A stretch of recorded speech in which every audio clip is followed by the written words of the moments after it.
Okay, another question. I'll take this one. The question was, sometimes I see God as selfish for wanting to be praised or surrendered to, and I have a hard time trusting him because of doubt. Yeah. That's a complicated question, a couple of different elements. I'll probably lean on the first part more than talking about doubt, thoroughly, just for the sake of time. And it is something I think a lot of us wrestle with when you realize he commands us to praise him. That's really weird. And we immediately think, that'd be strange if a person did that. You know what I'm saying? Yeah. And I think that's where it actually, the answer begins by recognizing that God is not like us, that he's fundamentally different. The most common word used in the Bible to describe God is holy, which means different. He's not like us. And in this particular case, it is both like impossible for God to do anything else and really good news that he does this, that God calls us to praise him. And so there are a number of attributes of God that are relevant here, that God is self-sufficient. That's one. He doesn't need anything outside of himself to be whole. And that's part of the issue with a person saying, you should praise me, is it becomes very obvious that this person has some need that they're wanting us to fulfill. They're on an ego trip that they need us to confirm. God isn't on an ego trip because he's perfectly sufficient within himself. Doesn't need humanity, but created us out of the outpouring of his love. Also, God is, thoroughly truthful and thoroughly loving.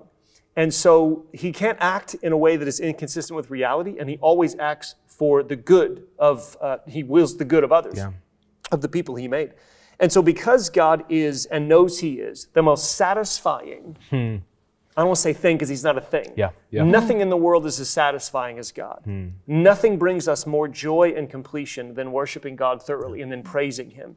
And so of course he would call us to praise him because it's a wonderful gift that he would give us. And you could think about it on analogy. If there were, let's say we lived in a neighborhood of 3 homes, and there was one home that always served candy for dinner, and there was one home that always served, moldy bread, and then we always served, nice, robust, full meals at our home.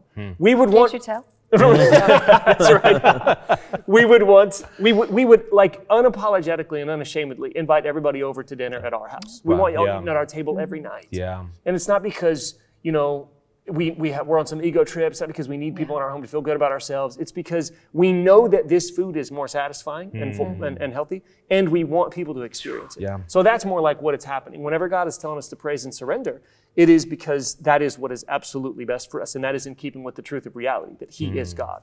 On the doubt piece, again, I'm only going to say that doubt is a pretty natural part of the process of a growing faith. So much more we could say on this, but don't be concerned when you have doubts. Just continue to process through them. Sometimes, especially for those of you who grew up in the faith, first time you have doubt, it might be really freaky and you're kind of worried about it, or it's really intriguing and interesting and you want to look into all the things that you've never looked into before. I mean, engage reality, engage ideas and worldviews and different things.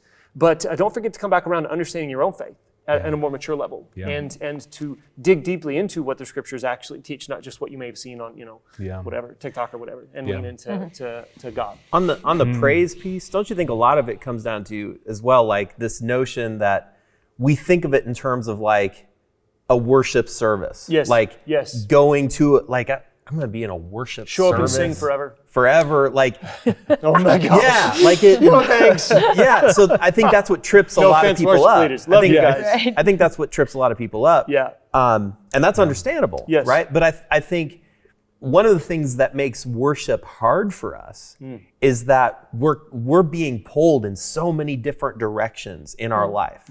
Different concerns, anxieties, different allegiances, different different things that are discipling us. And so worship is like, it's a struggle. Like it's difficult for us to be centered on God, to be centered on the throne. And there's so many things that get in the way of it.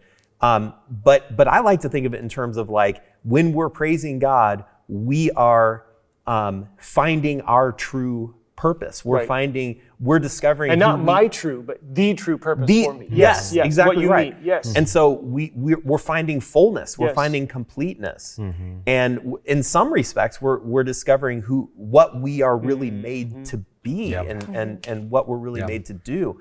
And so I think it's a matter of kind of recalibrating or re-understanding, even what we think of in terms of worship. Like it's just focusing on who God is and who we are in light of God. And to connect what you two guys are saying, it's funny. It's actually one of the most confusing paragraphs in Colossians. But 2:9-13 really is all the fullness of deity dwells in him, and we are brought to fullness in him. And that's really what he's saying there. Is precisely these things.